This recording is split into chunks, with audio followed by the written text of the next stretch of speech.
안녕하세요. 축구 전문 기자 한준입니다. 이강인 선수가 교체 출전한 마요르카가 2022-2023 시즌 스페인 구강컵 코파델레이 16강전에 진출했습니다. 사실 마요르카가 3부 리그 팀과 32강전 일정을 진행했기 때문에 주전 선수들 상당수를 쉬게 했고 이강인 선수도 애초에는 벤치에서 경기를 지켜보고 있었거든요. 하지만 마요르카가 이 3부 리그 팀인 폰테베드라를 상대로도 주도권을 잡지 못하고 오히려 패배할 수 있는 위기까지 몰리자 이강인 선수가 가장 먼저 주력 자원 중에 교체 출전 명령을 받았습니다. 그리고 이강인 선수의 투입과 함께 마요르카의 퀄리티가 현저하게 높아졌다라는 현지의 극찬 속에 이강인 선수가 결승골에 기점이 되는 결정적인 패스를 연결하기도 했는데요. 마요르카가 코파델레이 16강 진출 어떻게 이뤘는지, 이강인 선수의 활약은 어땠고 현지에서 어떤 평가들을 받았는지 지금부터 총정리해드리겠습니다. 2022-2023 시즌 스페인 코파델레이 3라운드 경기였습니다. 마요르카가 폰테베드라와의 원정 경기 연장전까지 간 접전 끝에 2대0으로 승리했는데요. 다른 경기 결과들을 살펴보면 에스파뇰이 셀타비고의 3대1로 연장전 끝에 승리한 경기를 시작으로 발렌시아가 또 다른 3부 리그 팀 누시아를 상대로 3대0 완승 거뒀고요. 비아레알은 2부 리그의 까르타헤나의 5대1 대승,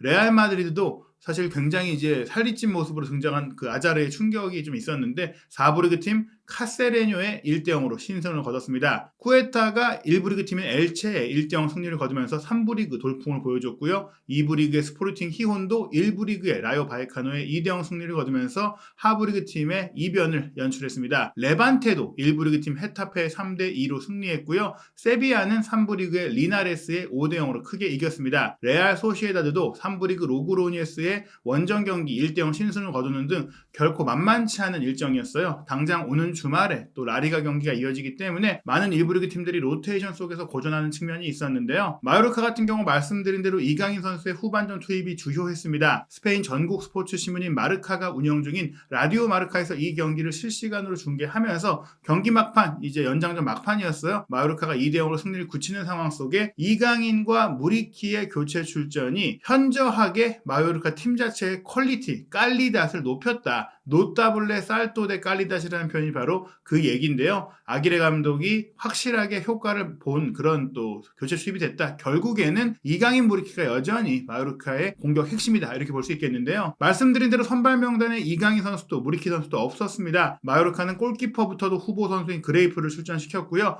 3백 나스타시치, 루소, 코페테 정도는 조금 주력 자원이었고 좌우 윙백인 조바니 곤살레스와 쿠프레 역시 주전 자원은 아니라고 할 수 있어요. 저하메 코스타와 마페오가 빠졌고 미드필드 라인은 데 갈라레타와 그르니에가 우승했습니다. 그르니에 선수가 이제 공을 풀어줄 수 있는 그런 선수로서 이강인 선수의 역할을 조금 했다라고 할 수 있겠고 공격 라인 이강인 무리키가 있을 땐 거의 투톱, 비대칭 투톱이라든지 이강인 선수가 미드필드에 가담하면서 중원 숫자를 많이 가져가는 경기를 했는데 이 경기는 카데베레를 조금 이제 가운데로 배치하고 스트라이커인 앙헬이 측면으로 빠져서 가운데로 올라가고 내려가도록 만들고 아마드 은디아이가 좀 윙어로 뛰면서 중원에서의 좀 숫자를 줄이고 바로 상대의 골문을 타격할 수 있는 그런 선수를 배치하는 전술적인 3-4-3의 변화를 줬거든요. 하지만 이 전략이 미드필드 라인에서의 장악력은 물론이고 또 공격 지역에서의 날카로움까지 보여주지 못했고 무엇보다 카데베레 선수가 지난 여름에 이제 리옹에서 임대로 데려온 공격수인데 부상으로 전반기를 거의 날렸잖아요. 이 선수가 돌아왔고 또 월드컵 휴식 기간 동안 열심히 훈련을 했다는 얘기들이 있었는데 결국엔 이번 경기 3부 리그 팀을 상대로도 큰 영향력을 보이지 못했고 이강인 선수와 함께 교체되는 상황이 되면서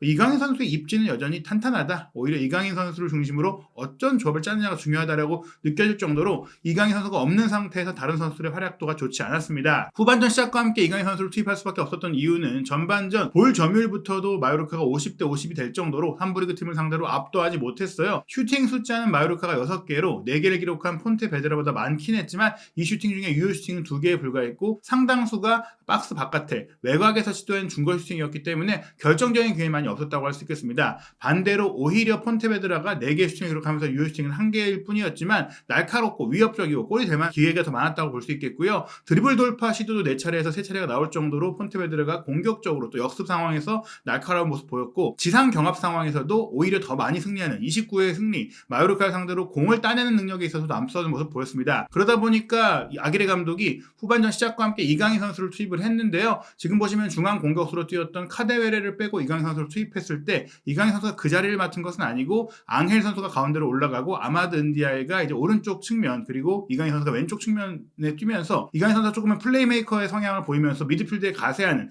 3-5-2 형태로 좀 바뀌는 상황이 됐고 또 이강인 선수가 굉장히 적극적인 전방 압박도 시도하고 많이 뛰어주고 또 공도 뿌려주면서 경기에 혀를 뚫었다고 할 수 있는 그런 플레이를 펼쳤다고 할 수 있겠습니다. 실제로 이강인 선수가 들어가면서 마요르카가 골에 근접한 장면들을 만들어내기 시작했는데요. 후반 8분 만에 이강인 선수가 왼쪽 측면을 돌파하면서 시도한 크로스 패스가 문전 우측으로 깊숙하게 연결됐는데 여기서 수비수인 로만의 손에 확실하게 맞았어요. 그런데 코파델레이 32강전 단계까지 지금 VAR이 적용되지 않고 있기 때문에 스페인 하브리그 팀들의 시설 문제 때문에 이런 것들이 이제 없다 보니까 명확한 이제 판정이 나오지 않았습니다. 사실 공이 손에 와서 맞았다라고도 볼 수 있는 판단을 주심이 했다라고도 볼 수 있겠지만 지금 정지된 상황을 보시면 아시다시피 분명히 손을 뻗어서 반대편에 있는 마요르카 선수에게 이어지지 못하도록 이제 방해를 하는 장면이 있었기 때문에 페널티킥이 충분히 선언될 수 있었고 지난 헤타페와의 라리가 경기에서 페널티킥이 선언됐을 때 이강인 선수가 딱 공을 잡고 차려는 모습이 있었잖아요. 만약 여기서 페널티킥이 선언됐다면 이강인 선수가 키커로 나서서 성공할 수 있지 않았을까 이런 생각이 들었던 좋은 기회였는데 주심의 아쉬운 판정이 있었습니다. 어찌됐거나 이강인 선수의 투입과 함께 점차 마요르카가 경기 영향력과 지배력을 높이고 있었는데요. 골이라는 방점을 찍기 위해서 아기레 감독이 계속해서 선수를 투입을 했어요. 주전 자원들이 계속해서 들어왔는데요. 후반 20분에는 공격 투톱으로 뛰고 있던 앙헬과 아마드를 빼고 아부돈 프라츠와 다니 로드리게스를 투입을 했습니다. 즉 프라츠가 9번 공격수로 전방에 올라가고 다니와 이강인 선수가 지원하는 형태. 지난 시즌에 다니와 이강인 선수가 또 이선에서 좋은 플레이를 펼치기도 했었잖아요. 그런 가운데 후반 31분 계속해서 골이 터지지 않자 아기레 감독은 주전 선수를 투입해서 16강 진출에 대한 의지를 보였습니다. 오른쪽 윙백인 조바니 곤살레스를 빼고 마페오 선수를 투입을 했고요. 후반 37분에는 중앙 미드필드인 그르니에까지 빼고 스트라이커 무리키를 투입해서 아부돈 프라츠와 무리키를 장신 투톱으로 배치하고 다니와 이강인이 뒤에서 지원하도록 하는 4명의 공격수를 이제 전후좌우로 다양한 스타일로 배치하는 그런 공격적인 시도를 했고요. 그 시도가 결국에는 계속해서 골에 근접하는 더욱더 좋은 기회들로 이어졌고 그 중심에 이강인 선수가 있었습니다. 후반 41분이었어요. 90분 안에 경기를 끝내고자 하는 좀 의지가 있었죠. 이틀 만에 라리가 경기를 치러야 하는 마요르카였기 때문에 체력 부담도 있었는데요. 아부돈 프라츠가 이강인 선수에게 공을 내주고 이강인 선수가 문전 우측으로 치고 들어가면서 결정적인 기회가 있었습니다. 마르카 역시 확실한 기회였다. 이강인 선수가 시작한 장면이었다고 얘기를 했는데요. 여기서 이강인 선수가 반대편으로 들어오는 아부돈에게 연결했거든요. 무리키 선수가 문전 중앙으로 침투하니까 수비수들이 글러다 쏠렸을 때 이강인 선수가 무리하게 문전으로 패스를 하거나 혹은 슈팅을 시도한 게 아니라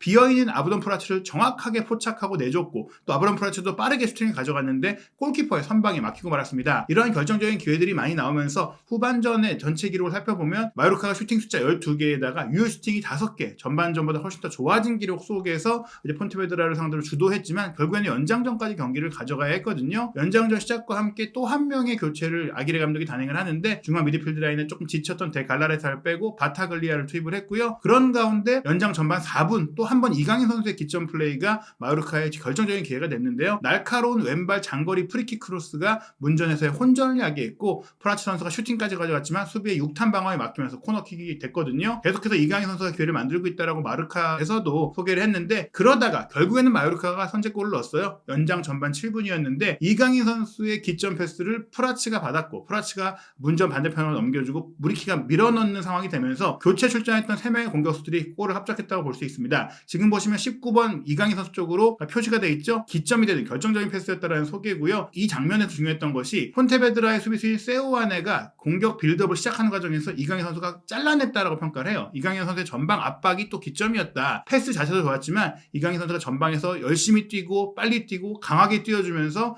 공을 뺏어왔고 경기에는 공격의 시작이 됐다. 역습의 시작이 됐다는 것 자체가 엄청난 영향력이라고 할 수 있겠거든요. 실제로 이제 이 경기를 한국에서는 쿠팡 플레이에서 중계를 했는데 한준희 해설위원이 이제 설명하면서도 이 골의 이제 지분에 대해서 이강인 선수가 70%는 가져가는 골이었다라고 얘기할 정도로 이강인 선수의 플레이가 좋았는데 이 캡처 장면을 보시면 아시다시피 이강인 선수가 상대 수비의 공을 빼앗아내고 빠르게 뒷공간으로 침투하는 무리키에게 패스하고 무리키가 반대편에 프라츠에게 넘겨주면서 밀어넣으면 선제골이 나왔고요. 이 선제골을 넣은 프라츠가 연장 전반 13분 추가골을 넣을 때는 또 무리키에게 이타적인 패스를 내주게 됩니다. 또 한번 무리키와 프라츠가 2대1 패스를 주고받으면서 역습을 전개하게 되는데 오른쪽 전방으로 지금은 이강인 선수가 움직이니까 또 수비가 분산이 됐어요. 그런 가운데 빈 골문 쪽으로 프라츠의 패스를 받은 무리키가 마무리를 하면서 2대0 쐐기골을 만들었고 연장 후반전도 마요르카가 안정적으로 플레이를 하면서 경기를 마쳤습니다. 이날 경기 통계 매체인 폰모브의 평점을 살펴보면 아무래도 득점을 기록한 무리키와 프라츠가 높은 점수를 받았죠. 나란히 1골 1도움씩을 기록했는데 프라츠가 이제 평점 8.3점을 받으면서 최고의 선수로 뽑혔고 이강인 선수도 7.2점 교체 출전한 선수 중에서 확실한 영향력을 보였는데요. 소파스코어에서는 7.3점을 줬는데 지금 히트맵을 보시면 공격 지역뿐 아니라 미드필드, 수비 지역까지 넘나들고 또 왼쪽 측면 라인을 호화하면서도 오른쪽이나 중앙까지 활보하면서 풍부한 활동량과 활동 범위를 보였어요. 한 차례 슈팅 시도가 골문 정면으로 가긴 했지만 100% 유효 슈팅을 기록을 했고요. 크로스 성공률도 38%에 달할 정도로 이 크로스 패스가 날카로웠고 롱볼도 연결했고 공격 지역으로 5번이나 패스를 연결했고 후반에 교체 출전했으면서도 풍부한 기록을 만들었습니다. 7개의 리커버리를 기록할 정도로 수비적인 영향력도 높았었고 상대와의 경합 상황에서도 3번 중에 2번을 승리할 정도로 굉장히 힘이 좋아졌고 이런 무대에서 버틸 수 있는 테크니션일 뿐 아니라 이제는 강한 선수라는 것을 보여줬던 이강인 선수인데요. 이날 경기 활약을 통해서 오는 주말에 있을 라리가 경기에 대한 기대감도 커지고 있습니다. 마요르카가 현재 11위인데 15위인 바야돌리드와 경기를 하거든요. 1월 8일 일요일 새벽 2시 30분에 열릴 이 라리가 경기도 이강인 선수가 이번 경기 선발에서 빠진 채 로테이션으로 뛰었기 때문에 선발 출전이 기대가 되고 있습니다. 그리고 1월 15일 일요일 새벽 2시 30분에는 오사수나와의 원정 경기까지 이어지는데요. 현재 11위인 마요르카는 이제 잔류가 아니라 10위권 이내의 진입을 노리고 있고 그 여정 속에 바야돌리드, 오사수나를 연속으로 상대하는 일정은 분명히 마요르카가 돌풍의 팀으로서 어떻게 보면 유로파리그 진출권까지 노릴 수 있지 않느냐 이런 기대감을 또 끌어올릴 수 있는 경기가 될 것 같습니다. 이강인 선수 스페인 현지에서 어떻게 활약하고 있는지 또 마요르카의 상황은 어떤지 한준TV에서 놓치지 않고 중요한 소식들 또 현지 반응들 계속해서 전해드리도록 하겠습니다.